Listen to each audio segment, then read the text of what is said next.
Thank you. Very excited to be here tonight. Feeling very confident.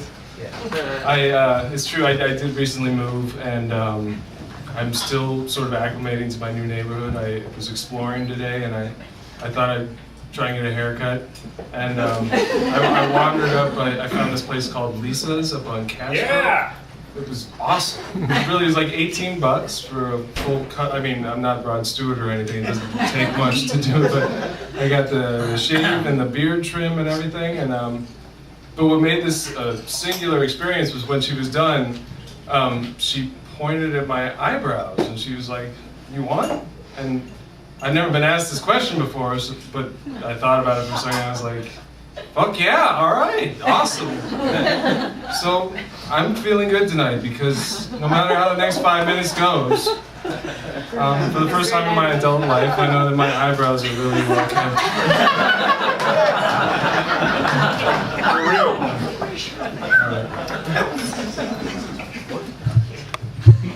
It's nearly 2 a.m. as Muni 21 crests the hill and begins to descend Hayes Street. We hit a pothole and the bus shudders like it's going to come apart. My book shakes, the words hopelessly scrambled. I look up and gaze out at the blackened windows, blemishing the facades of apartment buildings like missing teeth. I imagine what we must look like to the restless ones turning over in their beds, a dim bulb of light tunneling our way through all this darkness. The bus lurches, groans, belches. A bum rises and spills out the rear doors onto the deserted sidewalk, taking with him the stench that I've been trying not to inhale for the past 5 stops. 7 of us remain, all men, our chins in our chests. The light lends our faces a jaundiced complexion. The empty seats between us bind us like a theme. It's been 20 minutes since I left my best friend and his wife to their diminutive room at the Westin Hotel. They love San Francisco, almost too much to enjoy it. Whenever home is referenced, they wince like they're experiencing heartburn. The bus lurches, groans, belches. The youngest of the passengers, a kid wearing a Giants cap with the price tag still on, his head bobbing in rhythm with the beat that bumps in his ears, presses against the rear doors to no avail. "Hey," he yells, "back door!" Another belch and he is free, sauntering down the steps, playing it cool. He vanishes beneath the hood of his sweatshirt. Earlier tonight, I joked with my married friends that love might be waiting for me on the bus, and the tension that followed their question about female prospects dissipated. The joke was partially for their benefit, to assuage their insecurities. Newly married people, no matter how secure in their marriage, are on some level threatened by their still single friends. But it also functioned as a shield, deflecting a deeper truth, that I cannot purge this notion of romantic love where I least expect it, and that deep down I feel it is precisely this quality that will elevate me from the ranks of lonely men. The bus lurches, groans, belches. The doors swing open on an empty sidewalk. No one moves. The bus driver peers ahead like he's trying to locate something forgotten beyond the reach of the headlights. I feel the pressure of an awkward moment build, coupled with the kind of impatience I experience while waiting in a stalled line and the cause of the delay is obscured from my view. Questioning glances are exchanged. A man coughs. The driver pulls the lever, closes the doors, and swings us out into the road. Of course, the absurd notion of finding love on the bus had already crept into my brain. The future mother of my children boards somewhere along the line between Fifth Street and Van Ness. Whereupon I look up from my book and smile. She takes the seat across from mine and opens her mouth, but no words come out.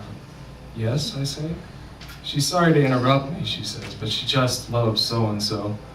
Then I recite a favorite passage. Something I can never do in real life.